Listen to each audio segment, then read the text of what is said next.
네, 그럼 강푸른 기자와 이 사안에 대해서 한 발 더 들어가 보겠습니다.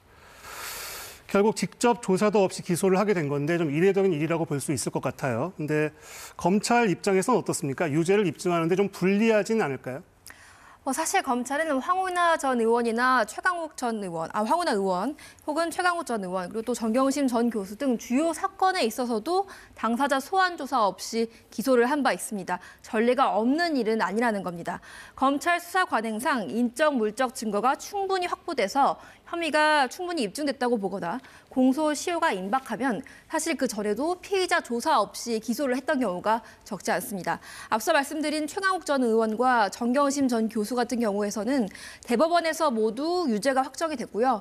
황 의원도 1심에서 징역형을 선고받고 항소심 재판을 진행 중입니다. 그러니까 단순히 기소 전에 대면 소환 조사를 했는지 안 했는지만 가지고 법정에서 유불리를 판단하는 것은 조금 어렵다는 건데요. 네. 다만 수사 과정 전반에서 건건히 이제 문제를 제기해왔던 윤 대통령 측이 검찰의 이번 판단에도 위법성 의혹을 제기하면서 강하게 반발할 것으로 보입니다. 그렇군요.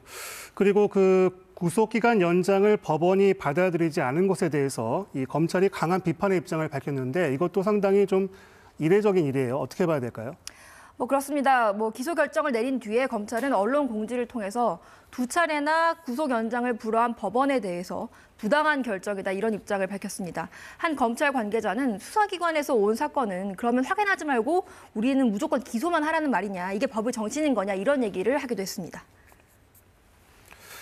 그렇군요. 그리고 기소 혐의에 내란 우두머리 혐의, 이 혐의만 적용됐고 직권남용 혐의가 빠졌는데 이건 역시 윤 대통령이 현직 대통령이기 때문이죠. 맞습니다. 앞서 공수처가 사건을 검찰에 넘길 때만 해도 윤 대통령에게 내란 우두머리 혐의 외에도 직권남용 권리 행사 방해 혐의 등도 명시를 했습니다.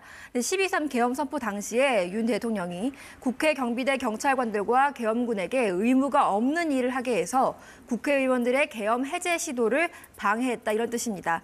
검찰은 우리 헌법의 불소추 특권을 고려해서 일단은 윤 대통령에게 내란죄 부분만 우선 기소를 했다라는 입장입니다.